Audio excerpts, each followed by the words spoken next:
tare da sai ya ja kwartuwar suka fita, yana leƙen tsakar gida a tunaninsa ko zai ga wasu, kuma yana juyewa yana kallo ta a tunaninsa ko za ta iya biyo shi da wuka ko na abu ta burma mai ta baya ko ta burma kwartuwa.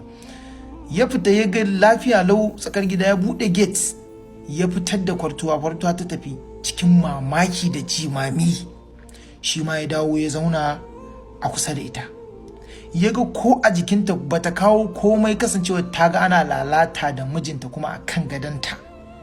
Ya ga bata yi nuna wani emotion ko alamun ranta ya ɓaci ba, har tana ce masa ruwan naka fa yanzu na san yayi ɗumi, in kai ma bayi ne?